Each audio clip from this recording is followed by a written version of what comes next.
Welcome to the Coretex webinar series. My name's Gordon Parker.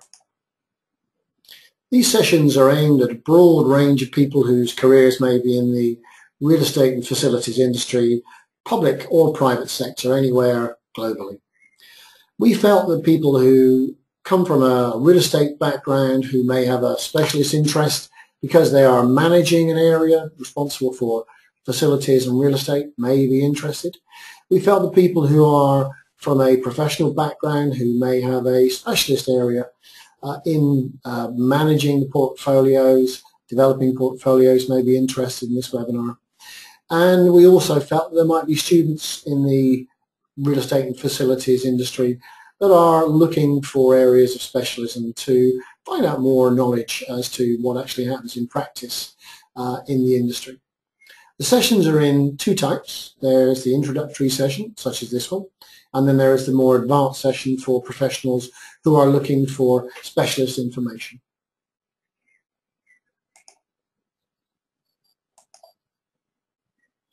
First of all, a little bit about Coretex International. The organization has been going since 2007. We're a multidisciplinary organization, and our primary areas of interest, and certainly where our clients are interested in us helping them, includes developing their capability, helping them to increase performance and reduce cost, which is one of the things that's a very important aspect of this particular type of work, and also helping to change their visions into reality. Property portfolio reduction is really about trying to reduce the overall space that an organization occupies, and really that's also about reducing cost.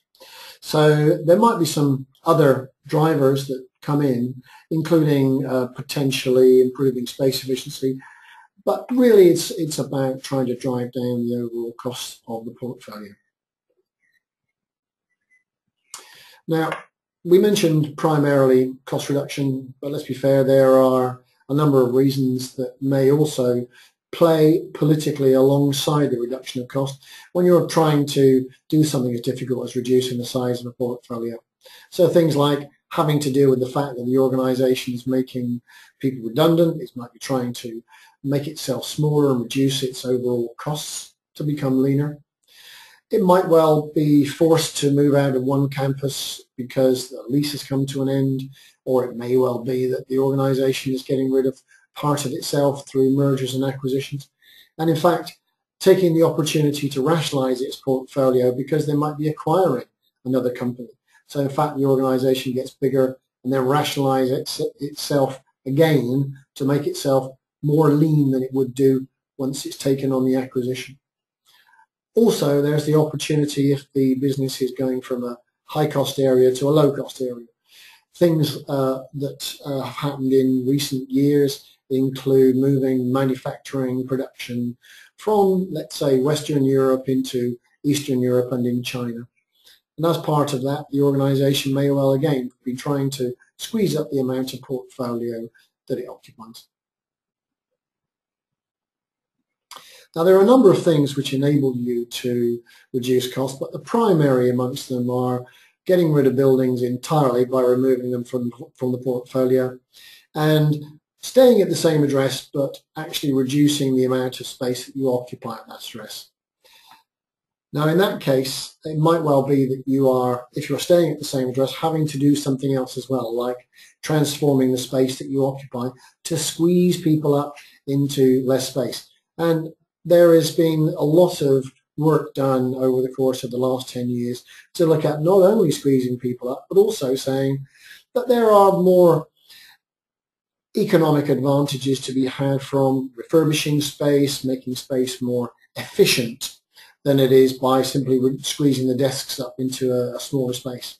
So this transformation of workspace is a key aspect of the opportunity to take when you are trying to reduce a portfolio. So things like increasing the number of people per desk, sharing ratio, perhaps changing the footprint of the furniture you have, or using footprint which takes less space, but also looking at using meeting rooms, drop-in spaces, looking at collaboration between people, and altogether looking at new working practices, potentially giving you more opportunities to save money, save space, but also taking the opportunity to make the business more effective at the same time. So things like alternate workspaces, which might include spaces inside the property like the drop-in spaces, but it might include potentially working at customer spaces, a customer's workplace. It might include working at some places like, say, Regis, or collaborating with partner organizations and working out of their space. So there's a wide variety of places now other than just leasing and owning the workplaces that you traditionally would have occupied in 10 years or more ago. Also, there's the opportunity to be discriminatory about the parts of the organization you keep inside of your space. So you may decide not to have contractors. You may decide not to have quite so many customers visiting. You may decide to have less customer and visitor space. You may even decide to have your R&D in a particular space that uses the property in a different way, because R&D is one of those places, one of those parts of the business that tends to be very generous in its requirements for space. So perhaps you can take some of these areas of the business that require specialist space like production and logistics and put them into a low-cost other environment rather than keeping them condensed into a multi-use office or a multi-use space.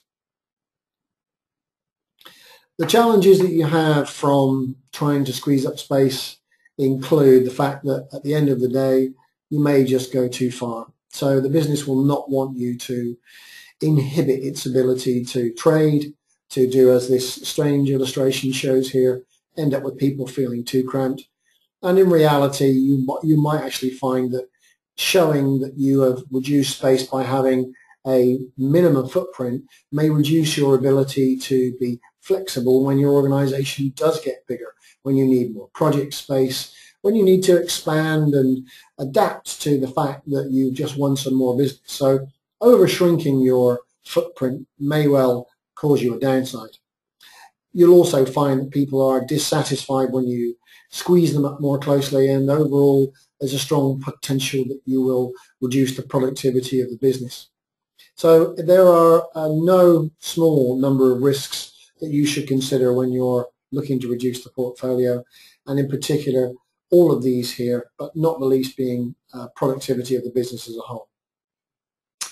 We have split out the overall initiative into three areas. The first of those is preparation, which is making sure that you're ready to get the initiative of reducing space through your organization. In particular, you need here to make sure you've got other people on board with you. Second is mobilization, actually getting the elephant up the stairs, moving the organization to start to make these changes. And very often in the mobilization stage, that's the first time you can really get down to the specific details of plans. And thirdly, the operations. Once you've actually got the initiative up and running, what it is that you do to keep the thing moving along. One of the first things that you get to be told when an initiative is required is that somebody in the senior management organization will say, we are under pressure to reduce cost, or what can you do to reduce cost, or we're reducing headcount, what can we do about it? And very often the first sets of objectives may be very sketchy, maybe very high level. At this point, it's important to make sure that you don't overpromise what it is that you can do and what it is that you can deliver. So right at the very beginning, you may need to set out the objectives and time frame in a very broad way in order to be able to go to people like the executive board, the CFO, and say this is what it is that you can achieve. Very often that's done under a non-disclosure agreement because it's very sensitive to the business. So setting the objectives right at the beginning may be very sketchy, very broad. As part of that first initiative, you may well need to set up a team of people internally to help you create this initiative. But certainly by the time you are putting together the information as to how you're going to be able to achieve this, you will certainly need other people to work together with you. So whether your primary responsibility is for driving through the change, whether you're a manager who is involved in the change, whether you are an external organization that's supporting, you will need to find a way to bind all of these streams of activity together. And in fact, on the next page, we've got an indication of the sort of things you might need to consider when you're creating this task force to get the initiative moving. You will need to work together with other parts of the organization to get them on board. Almost certainly, if there's a big initiative to reduce headcount, to reduce costs, they will be affected as well. So you'll need to collaborate with them, including, of course, IT, HR, and other parts of the business such as finance. They will almost certainly be required to help you to put together your plans. There will in some cases be special cases. There will be countries that aren't affected or parts of the business which are not affected. There might be specialist approvals. So for example, in certain countries there are workers' councils, so you may need to work out how you are going to consult with them. And certainly you will need to identify how much it's going to cost you to implement whatever it is that you propose. You will need to submit this information to a very senior group normally to get through a big change program. So a PowerPoint presentation is very helpful in doing this, and we've shown a couple of example slides here to give you some guidance as to the type of things you might say. You may, however, need to do a proper written business case in a sort of a Microsoft Word type format, and normally that's something that you would do in a relatively outline scale. You wouldn't want to go into details right at the beginning because, to be frank, you haven't had a chance to look at every single case, every single lease, every single opportunity. So right at the very beginning, your presentation should be very simple and in overview. You'll be looking for the board or the head of finance or whoever it is that's going to say, yes, go ahead. You're looking for them to sign off. So make it clear what it is that you're asking them to approve. Now, as we indicated on the previous slide, right at the beginning you will probably need to set up a team of people, and this is an example of the sort of sections that you'll need to go through when you're constructing your change team. I don't propose to go through all this today, but you can look at it on the slide set, and if you have any questions about it, feel free to contact us. The sort of thing that you will be reporting on to stakeholders, whether they're at the board level or whether they're at the business level or a country or regional level, will probably be broadly the same. You'll be giving them an executive summary and you'll be telling them about how you're going to achieve the objectives that you have agreed right at the beginning of the process. You may well need to do this monthly, certainly at least quarterly, and you will certainly need to show your progress against the milestones that you agreed at the beginning. Good idea here is to try and lay out the sort of things that you'll have as your report areas right at the beginning. So standardize on the report at the beginning and agree with those stakeholders what it is that you're intending to say. And a couple of slides in here will give you an idea of the sort of layout and the sort of detail you might want to go into. Also, you'll be expected to report consistently with this format. So again, it's a good idea to have the same slide deck to report to people time after time. So if you're reporting in the first half of a year, all of your reports to all of your stakeholders can contain similar information, and then when you report later in the year, you can use the same format again with updated information. So it's easy for people to cross-refer between one period and another, showing that your reports are consistent and your thinking is consistent. Here's an example of the sort of thing that you might say. You might say, we're going from this size of organization in terms of meters squared, and that might well need to be parallel to the headcount change or the cost saving. So there's a connection there between the objectives that you are given by the organization and things like numbers of properties, meters squared, and money. And in fact, on the next slide, which we've shown here, money is a key factor. You may be asked to work against a baseline. That's relatively typical. So for example, here you've got 2011 as your baseline. You may be asked to show the savings that you have in each individual year against that baseline. So for example, the baseline for 2011 here is 100, and right at the end of 2011 you're starting to drive down your costs.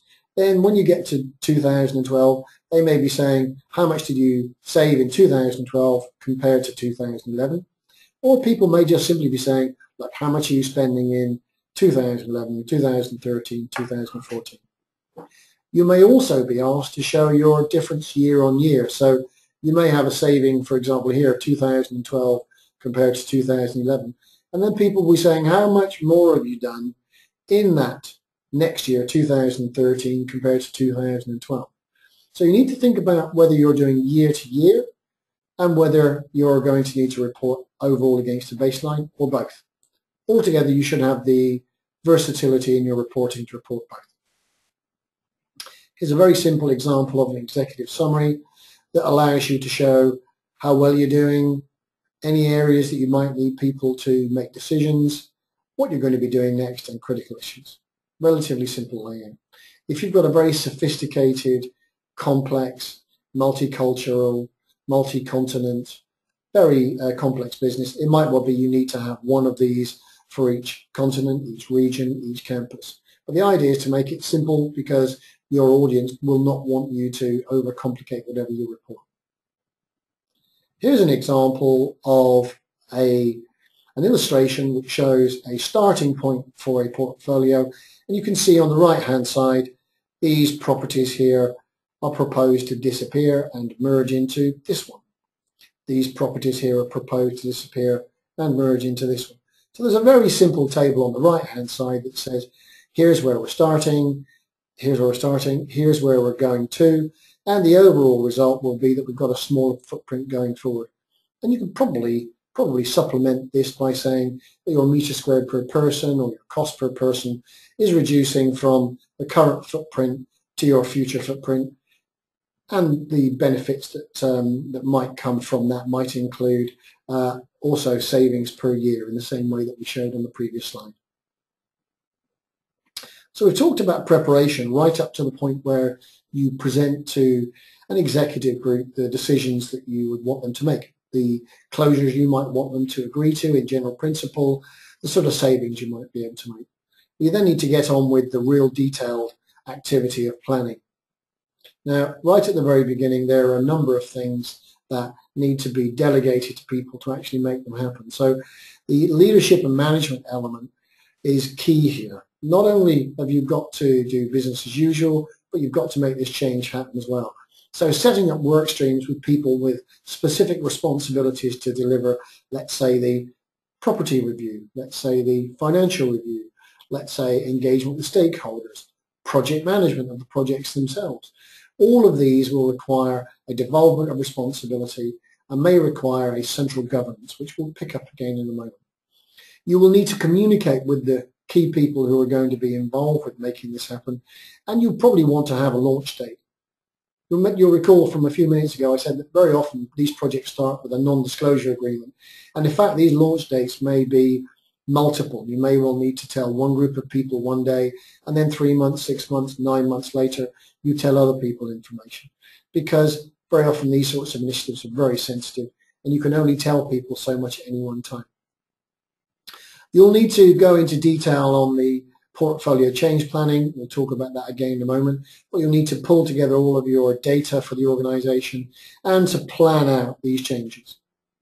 You'll also have to make sure that you achieve an integrated approach to governing, enforcement, making sure that people understand what they need to do and are reminded in a regular way, for example, weekly meetings, monthly meetings, to make sure that the achievement is there. And of course, you'll have to make sure that you've engaged with your team, because they will need to get together with stakeholders, keep stakeholders up to date. Because if you've got a large and complex organization, you'll have multiple people reporting to multiple stakeholders. So using that consistent approach to reporting we talked about, you could cascade your information down to local people so that they can do the stakeholder reporting at the interface with the stakeholder. Most organizations have gone through the process of over the last 10 years of gathering their information together. It's still entirely possible that you may need to do more to make sure that all of your property data is tied up together in one place.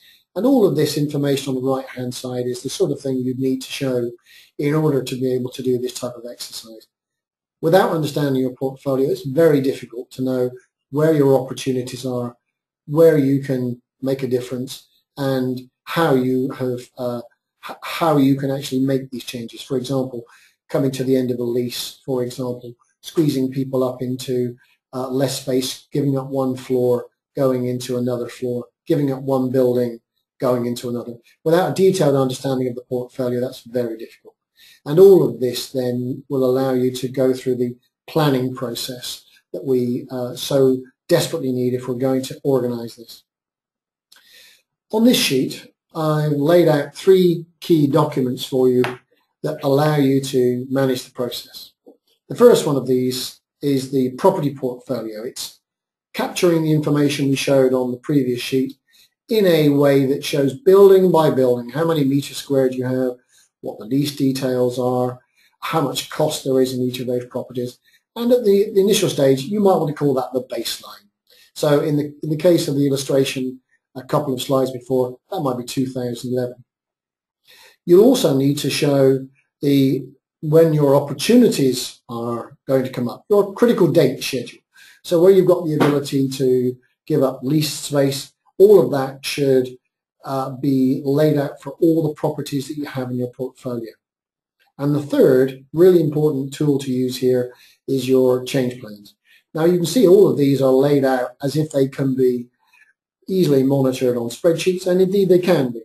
But it might well be that you also have tools online that allow you to manage activities like this. There are certainly a number of them in the commercial marketplace that allow you to manage your portfolio and show your change plans. But certainly you need to be able to devolve the responsibility for planning and managing your change plans to the people in the team that have responsibility for making things happen. So don't put your planning onto a centralized system where your managers can't get to it. Make sure that wherever you put it, your managers have the opportunity to get onto the system in order to update on a regular basis what's being proposed. So what we've done is we've gone through and looked at the portfolio. We've identified what portfolio information we have. We've identified who's going to do what. We have identified who's going to say what to whom. And we're mobilizing and moving along and starting to close that space that we've identified.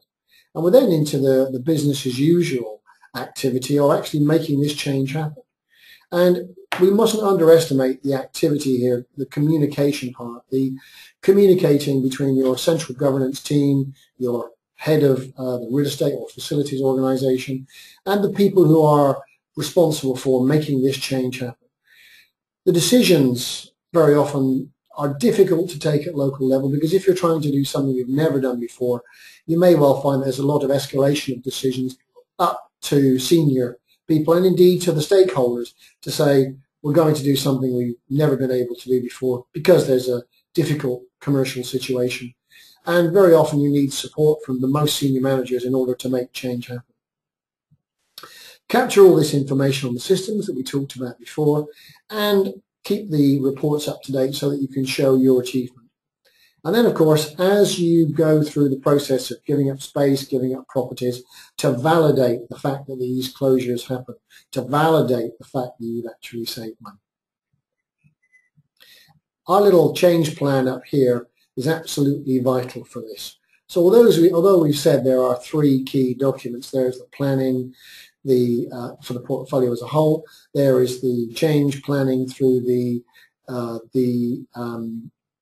lease schedule, but there is also this key aspect, the management of the change plans themselves.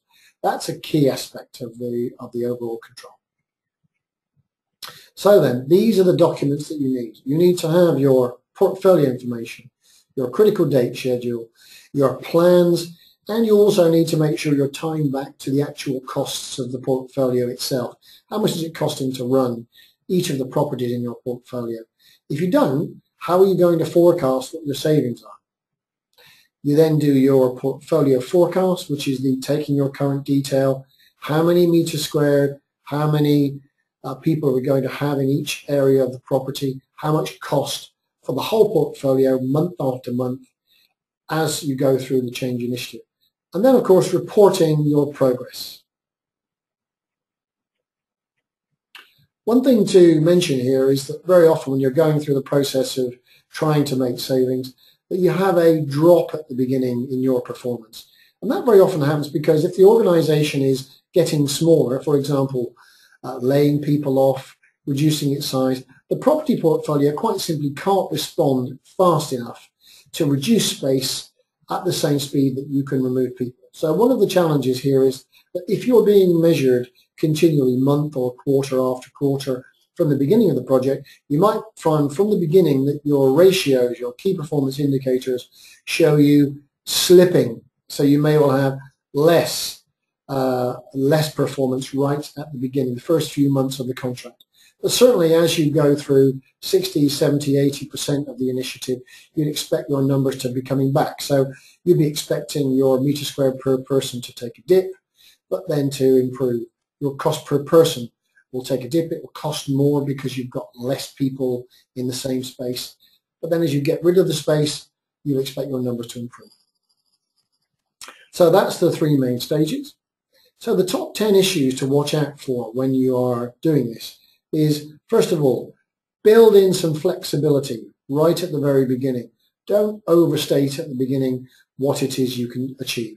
Because as it says down in objective number 3, when you're achieving things as you move along, you may well find that you can do better and better and better. But you also may find that some of the things that you thought you could do, you can't actually do.